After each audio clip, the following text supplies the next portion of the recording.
Hi hello welcome to our channel. నేను మీకు అట్టాజయ్. Matter వచ్చి మీకు తెలుసు, ఇప్పుడు ప్రజెంట్ నడుస్తుంది ఏంటంటే అందరూ చెవులు అనేది ఒకే మాట, పుష్ప పుష్ప పుష్ప.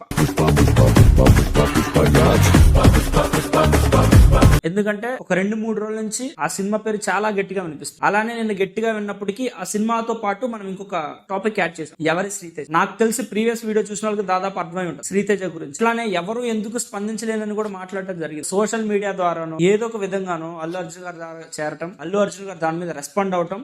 అండ్ ఇన్నేళ్ళుగా ఎప్పుడు జరగలేదు, సడన్గా ఇది జరిగేసరికి మేమందరూ కూడా చాలా డిసప్పాయింట్ అయ్యి చాలా షాక్ లోకి వెళ్ళాం.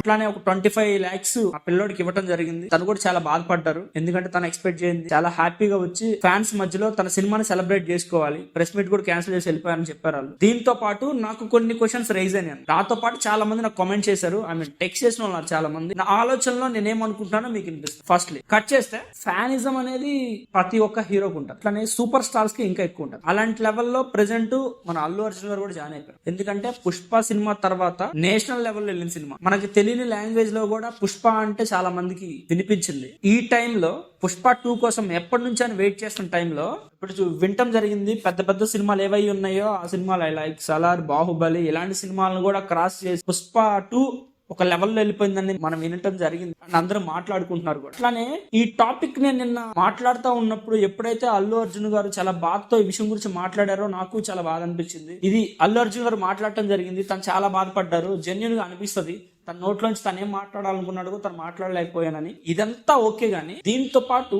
నాకు ఇంకొక ఫ్యానిజం ని కంపేర్ చేయాలనిపించింది. ఎందుకంటే ఒక సొసైటీలో ఉన్న ప్రతి ఒక్కరికి ఒక వ్యక్తి మీద అభిమానం ఉంది. అది హీరో అయి ఉండొచ్చు, పొలిటికల్ లీడర్ అయ్యొచ్చు, సో కాల్సో చాలా మంది అయి ఉండదు. కానీ ఈ ఇష్టపడే పరిధిలో కొన్నిసార్లు హద్దులు దాటేస్తూ ఉంటుంది, మనకు తెలియకుండా జరిగి ఉంటది. లైక్ తొక్కిసలాట ఏదైతే జరిగిందో, తొక్కే వాళ్ళు వెళ్లే వాళ్ళు కూడా అక్కడ లేడీస్ ఉన్నారు, ఒక బాబు ఉన్నాడు కనిపిస్తుంది. నేను సినిమాలకు వెళ్తుంటాను, రెగ్యులర్ వెళ్ళినప్పుడు చూసుకుంటాం కదా, ఇక్కడ జనాలు లేడీస్ ఎవరు ఉన్నారు, అమ్మాయిలు ఎవరు ఉన్నారు, ముసలోళ్ళు ఎవరు ఉన్నారు, అన్ని క్యాప్చర్ అయిపోతా ఉంటాయి మైండ్ లో. ఈ పరిధిలో వాళ్ళని ఎవరో తొక్కేసి ఆమె చనిపోయింది. దీన్ని కొంతమంది చాలా చూస్తా ఉన్నాం వీడియోస్ కూడా. లైవ్ లో కట్ చేస్తే మా టీవీలో జరిగే ఒక పెద్ద షో బిగ్ బాస్, మీకు అందరు తెలిసే ఉంటది. బిగ్ బాస్ లో అసలు ఇప్పటి వరకు ఎప్పుడు ఊహించని విధంగా ఒక రైతు బిడ్డ ఒక విలేజ్ లో పనిచేసుకున్న ఒక కుర్రాడు సెలబ్రేట్ అయిపోయాడు ఆ ఒక్క షో. తన ఎవరో కాదు, పల్లవి ప్రశాంత్. ఎప్పుడైతే బిగ్ బాస్ లోంచి బయటకు వస్తున్నాడని తెలిసిందో, తన ఫ్యాన్స్ ఎవరైతే ఉన్నారో, సిరీస్ చూస్తున్న వాళ్ళు ఎవరైతే ఉన్నారో, ఫుల్ గా ఎంజాయ్ చేసిన ప్రతి ఒక్కళ్ళు తన మీద ఇష్టంతో, ప్రేమతో, తన ఫ్రెండ్స్, తన ఊరు, తన చుట్టుపక్కల గ్రామాల నుంచి చాలా మంది వచ్చున్నారు అనమాట. ఎందుకంటే ఆ సీన్ నాకు గుర్తుంది, నేను చూసాను. రోడ్ అంతా బ్లాక్ అయిపోయింది. ఎప్పుడైతే రోడ్ అంతా బ్లాక్ అయిపోయిందో, నేను నా ఫ్రెండ్ వేరే వాళ్ళు ఉన్నాము. ఈ టాపిక్ ఎందుకు మాట్లాడుతున్నా అంటే దీనికి కనెక్ట్ చేస్తాను దేని గురించి. ఈ బిగ్ బాస్ లో ఉన్నటువంటి పల్లవి ప్రశాంత్ ఎప్పుడైతే బయటకు వచ్చాడో, ట్రాఫిక్ లో ఉన్నటువంటి రూల్స్ ఎవరైతే సజ్జన్ గారు ఎవరైతే ఉన్నారో దాని మీద ఛార్జ్ తీసుకోవడం తెలుసు. దీని గురించి చాలా వైరల్ అయింది. ఎందుకంటే తన ఫ్యాన్స్ అనే వాళ్ళు ఎవరైతే ఉన్నారో బస్సులను ఇబ్బంది పెడతాం, పగలు కొట్టడం, గొడవలు చేయటం, ఇలాంటివన్నీ దృష్టిలో పెట్టుకొని తను ర్యాలీ చేయకుండా ఆపేశారు పల్లవి ప్రశాంత్ ని. ఎందుకంటే ఇదే టైప్ లో అక్కడ జరిగినటువంటి ఏదైతే ఉందో దాన్ని అప్పుడు కొంచెం కమిషనర్ గా సజ్జన్ గారు ఉంటాం, దాన్ని తీసుకోవటం, ఆయన రియాక్ట్ అవటం చాలా కంట్రోల్ చేశారు బాగా. అప్పటికి చాలా నష్టం జరిగిందని నిన్న బస్సులు పగల కొట్టడం, రోడ్డు మీద కుర్రోళ్ళు గొడవ పట్టడం, దీన్నంతా దృష్టిలో పెట్టుకొని పోలీసులందరూ ఒక ఆర్డర్ లో చేసి పల్లవి ప్రశాంత్ ఎప్పుడైతే బయటకు వస్తున్నాడో, సార్ నేను రైతు బిడ్డను సార్, నేను కొంచెం బయటకు వెళ్ళాను, లేదు బాబు పరిస్థితులు బాగాలేవు కాబట్టి నువ్వు ఇక్కడి నుంచి బయటకు వెళ్ళాలి, కేసులు అవుతాయి అని చెప్పినా కూడా తను రావడం జరిగింది, వెళ్ళడం జరిగింది. ఈ సినారియో జరిగేటప్పుడు పోలీసులందరూ దాన్ని అబ్జర్వేషన్ చేశారు. ఇప్పుడు ఆ టైంలో కట్ చేసి చూసి తర్వాత తెలిసిందనమాట, పల్లవి ప్రశాంత్ మీద ఒక 5 కేసులు అయినాయి, 2-3 నాన్ బెయిలబుల్ కేసులు అయినాయి. ఇట్లా కొంచెం అలా చెక్ చేయగానే చూడగానే పల్లవి ప్రశాంత్ 14 రోజులు రిమాండ్ లో ఉన్నాడు. ఇది మొత్తం దాదాపు ఏపీ తెలంగాణ అందరూ తెలుసు. దాదాపు ఆ బిగ్ బాస్ షో చూసిన ప్రతి ఒక్కరికి తెలుసు అనమాట ఈ ఇన్సిడెంట్ గురించి. ఒక రైతు బిడ్డ సెలబ్రిటీ అయ్యాడు, తను ఏదేదో మాట్లాడటం, తర్వాత లైవ్ లో యూట్యూబ్ లో దీన్ని పరిధిలో తీసుకొని తను మళ్ళీ వెళ్ళి రావటం, 14 రోజుల తర్వాత తను ఏదైతే విన్ అయి ఉండడో దాన్ని ఎంజాయ్ చేయలేకపోవడం, జైల్లో ఉంటాం, ఇదంతా తెలిసిన స్టోరీ. నా పాయింట్ వచ్చేసి ఆ టీవీలో జరిగే ఒక షోలో కంటెస్టెంట్ చేసిన ఒక క్యాండిడేట్ ఎవరైతే ఉన్నారో తను వస్తున్నప్పుడే అంత కేర్చుకొని అంత సోన్సో అలర్ట్ అయినటువంటి పోలీసుల డిపార్ట్మెంట్ వాళ్ళు ఎవరైతే ఉన్నారో టైంలో, ఇదే టైంలో అల్లు అర్జున్ గారు వస్తున్నారని చెప్పి 3 గంటల ముందు ఇన్ఫర్మేషన్ ఇచ్చామని చెప్పి సోషల్ మీడియాలో మనం వినడం జరిగింది. ఐకానిక్ స్టార్ అల్లు అర్జున్ వస్తున్నారంటే ఏ లెవెల్లో కొంచెం చూడాలో మినిమం సెక్యూరిటీ ప్రాపర్ గా లేదనే పాయింట్ నా మైండ్ లో ఉంది. ఎందుకంటే సెక్యూరిటీ కొంచెం టైట్ గా ఉండుంటే ఎవరైనా సరే ఫ్యాన్స్ అనే వాళ్ళు, ఫాలోయింగ్ ఎవరైతే ఉన్నారో వాళ్ళందరూ కొంచెం కంట్రోలబిలిటీలో ఉండేవారు. ఇది మొత్తం తీసుకోవాల్సిన బాధ్యత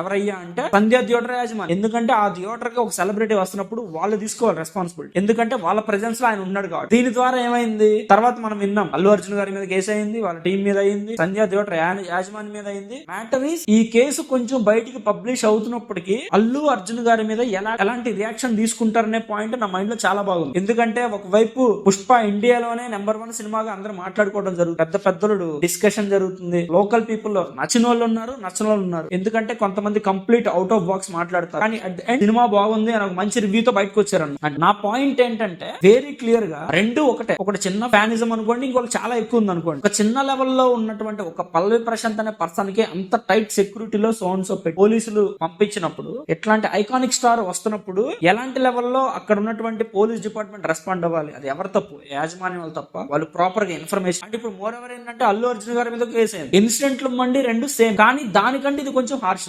ఎందుకంటే పబ్లిక్ సొమ్ము ఏదైందో దాన్ని కొల్లగొట్టడం జరిగింది ఆ కేసు. ఈ కేసులో ఏంటంటే మనుషులు పోయారన్న. సినిమా మీద ఇష్టంతో ఉన్నటువంటి ఒక మిడిల్ క్లాస్ కుటుంబం ఏదైతే ఉందో వాళ్ళ భార్య చనిపోయింది, కొడుకు క్రిటికల్ కండిషన్ లో ఉన్నారు. రెండు రిలేటెడ్ గా దగ్గర దాదాపు ఒకటే, సేమ్. ఒక హీరో వస్తున్నాడు, దాని తగ్గట్టు అది జరిగింది. ఇక్కడ సేమ్ కొంచెం చాలా పెద్ద హీరో వస్తున్నాడు, అదే మ్యాటర్ ఫ్లో అయింది. కానీ మ్యాటర్ ఇస్ ఇక్కడ జరిగిన దాంట్లో పబ్లిక్ సంబంధించి ఏదైతే ఉందో దానికి నష్టపరిహారం, పబ్లిక్ లో ఉన్నటువంటి సొమ్ము కొల్లగొట్టడం జరిగింది, దాని వల్ల కేసు అయింది. ఇక్కడ ఏంటంటే పబ్లిక్ వచ్చిన మనుషులు మాన్యువల్ గా ఉన్నటువంటి ఎవరైతే ఉన్నారో మనిషి చనిపోవడం, లేటర్లీ హీరో రెస్పాండ్ అయ్యారు, ఓకే 25 లక్షలు పెంచారు, వాళ్ళకి కావాల్సిన మెడికల్ ఎవిడెన్స్ చూసుకుంటామని చెప్పి. ఈ రెండు పాయింట్లు తీసేస్తే ఒకటి, పల్లవి ప్రశాంత్ ని అరెస్ట్ చేసినట్టే అల్లు అర్జున్ గారు కూడా అరెస్ట్ చేసే ప్రాబిలిటీ ఉందా? ఉంటే అక్కడ ఏ లెవెల్ ఆఫ్ ఇది ఉంటారు చూసాను అనమాట. 2-3 నిమిషాల్లో ఇట్లా అల్లు అర్జున్ గారి మీద కేసు అయింది, అల్లు అర్జున్ మీద కేసు అయింది, ఒక కేసు అయింది. కేసు అవటం వల్ల వాట్ నెక్స్ట్? దాన్ని కంప్లీట్ గా సేమ్ ఇప్పుడు పల్లవి ప్రశాంత్ జరిగిన ప్రజాస్వామ్యంలో ఉన్నాం కాబట్టి, ప్రజల చేత ప్రజల కొరకు ప్రజలచే ఏర్పడినటువంటి ప్రభుత్వంలో మనం ఉన్నాం కాబట్టి ఈ లెవెల్ ఆఫ్ సేమ్ స్ట్రెంగ్త్ ఈ కేసు కూడా ఉంటదా? అంటే ఒకవేళ పల్లవి ప్రశాంత్ ఎలా అయితే జైలుకి వెళ్ళాడో అక్కడికి వచ్చినటువంటి అల్లు అర్జున్ గారు జైలుకి వెళ్లే ప్రాబిలిటీ ఉందా? ఇది నా జస్ట్ ఒక ఒపీనియన్ మాత్రమే, ఇది ఎవరిని కించపరచాలని కాదు. అండ్ మోర్ ఎవర్ అల్టిమేట్ గా నా మైండ్ లో ఉన్న పాయింట్ ఏదైతే ఉందో, ఒక మనిషి చనిపోయిన దానికి సంబంధించి ఒక కేసు ఫైల్ అయిన సేమ్ పల్లవి ప్రశాంత్ ని 14 రోజులు రిమాండ్ లో వేసి, at the same time Allu Arjun గారి ప్రెజెన్స్ లో, తను వచ్చిన ప్రెజెన్స్ లో ఒక లేడీ చనిపోయింది. 9 సంవత్సరాల పిల్లోడు వెంటిలేటర్ మీద ఉన్నాడు, 72 గంటలు అయితే గానీ తెలియదని చెప్తారు. దీనికి సంబంధించి అప్డేట్స్ ఎలా ఉంటాయి? ఈ టాపిక్ గురించి నేను మాట్లాడాలనుకుంటుంది ఎవరిని కించపరచాలన్న ఒపీనియన్ కాదు, జస్ట్ 2 కేసెస్. ఒకటి, ఒక ఫ్యాన్ బేస్ వస్తున్నప్పుడు వాళ్ళు ఎలా రెస్పాండ్ అయ్యారు. సెకండ్, జూబ్లీ హిల్స్ లో పల్లవి ప్రశాంత్ వస్తున్నప్పుడు ఎలాంటి ఇన్సిడెంట్ జరిగిందో, చిక్కడపల్లి పోలీస్ స్టేషన్ పరిధిలో ఉన్నటువంటి సేమ్ అలాంటి ఒక ఫ్యాన్ బేస్ ఇన్సిడెంట్ ఇక్కడ. రెండు డిఫరెంట్ కాన్సెప్ట్ లో అయి ఉండొచ్చు, కానీ మ్యాటర్ వాస్ సేమ్. తను బయటికి రావడం వల్ల చాలా మంది ఇబ్బంది పడ్డారు, డబ్బులు చాలా బాగా వచ్చినాయి, చాలా మంది మాట్లాడుకుంటారు, కానీ అవుట్ రేట్ గా అక్కడ ఏం రీచ్ అవుతుంది అనే పాయింట్ నా మైండ్ లో చాలా స్ట్రాంగ్ గా ఉంది. వెయిట్ చేద్దాం, నెక్స్ట్ వీడియో నేను దీని గురించే మాట్లాడతాను. Thank you for watching this video. మీకు నచ్చినట్టయితే సబ్స్క్రైబ్ చేయండి, షేర్ చేయండి, లైక్ చేయండి. Please drop your comment.